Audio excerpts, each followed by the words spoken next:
তুমি কি পাগল? তুমি কি বোকা? তুমি কি একজন ছাত্র? আপনি কি একজন শিক্ষক? এই ধরনের বাক্য যখন আমরা বলবো, মানে কারোর কাছে জানতে চাইবো যে তুমি কি এটা বা আপনি কি এটা, তখন সেগুলো ইংলিশে কি করে বলবো চলুন শিখে নেওয়া যাক। তখন সেই ক্ষেত্রে স্ট্রাকচারটি হবে আর ইউ প্লাস অবজেক্ট, মানে যেই জিনিসটার কথা বলছেন যে তুমি কি এটা, সেই জিনিসটা তার ইংলিশ ওয়ার্ডটা আর ইউ তারপরে অবজেক্ট। যেমন ধরুন, তুমি কি পাগল? Are you mad? Are you তারপরে পাগল বললাম, ম্যাড, আর ইউ ম্যাড। এবার এটা কি করে করলাম? ধরুন আমি বলছি তুমি পাগল, তখন আমি কি বলবো? You are mad, you are mad.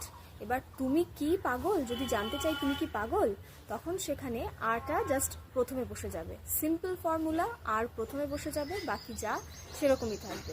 তুমি পাগল, ইউ আর ম্যাড। তুমি কি পাগল? Are you mad.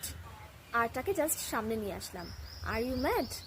তুমি একজন বোকা, ইউ আর আ ফুল। তুমি কি বোকা? আর ইউ আ ফুল। তুমি একজন ছাত্র, ইউ আর আ স্টুডেন্ট। তুমি কি একজন ছাত্র? Are you are student. আপনি একজন শিক্ষক, ইউ আর আ টিচার। আপনি কি একজন শিক্ষক? Are you are teacher. তুমি খুব ভালো, ইউ আর গুড। তুমি কি ভালো? Are you good. তুমি আমার বন্ধু, ইউ আর মাই ফ্রেন্ড। তুমি কি আমার বন্ধু? Are you my friend. এভাবেই খুব সহজভাবে ইংলিশ শিখতে গেলে চ্যানেলটিকে সাবস্ক্রাইব করার অনুরোধ রইল, আর ভিডিওটি ভালো লাগলে একটি লাইক ও শেয়ার করার অনুরোধ রইল।